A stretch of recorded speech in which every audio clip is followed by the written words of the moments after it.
மற்றும் red giant movies தயாரிப்பில் பிரம்மாண்ட இயக்குனர் சங்கர் இயக்கத்தில் உலகநாயகன் கமல்ஹாசன் நடித்த இந்தியன் 2 உங்கள் அபிமான திரையரங்குகளில். கர்நாடக அரசின் வேலைவாய்ப்பு மசோதாவை போல் தமிழகத்தில் சட்டம் இயற்ற அரசு தயங்குவது ஏன் என பாமக தலைவர் அன்புமணி ராமதாஸ் கேள்வி எழுப்பியுள்ளார்.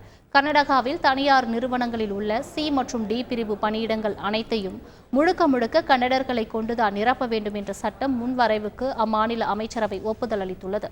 இந்த மசோதா சட்டப்பேரவையில் தாக்கல் செய்யப்பட்டு நிறைவேற்றப்பட்டுள்ள நிலையில் தமிழ்நாட்டில் இத்தகைய சட்டத்தை கொண்டு வருவதாக கூறி வெற்றி பெற்ற திமுக அரசு அதை நிறைவேற்ற இதுவரை நடவடிக்கை எடுக்கவில்லை என பாமக தலைவர் அன்புமணி ராமதாஸ் கண்டனம் தெரிவித்துள்ளார். துணை மானிய கோரிக்கைகளை தாக்கல் செய்வதற்காக வரும் அக்டோபர் மாதம் கூடவிருக்கும் சட்டப்பேரவை கூட்டத்தொடரிலேயே தனியார் நிறுவன வேலைகளில் தமிழர்களுக்கு 80% இடஒதுக்கீடு வழங்கும் சட்டத்தை நிறைவேற்ற வேண்டும் என தமது அறிக்கையில் வலியுறுத்தியுள்ளார். லைகா மற்றும் ரெட் ஜெயண்ட் மூவிஸ் தயாரிப்பில் பிரம்மாண்ட இயக்குனர் சங்கர் இயக்கத்தில் உலகநாயகன் கமல்ஹாசன் நடித்த இந்தியன் 2 உங்கள் அபிமான திரையரங்குகளில்.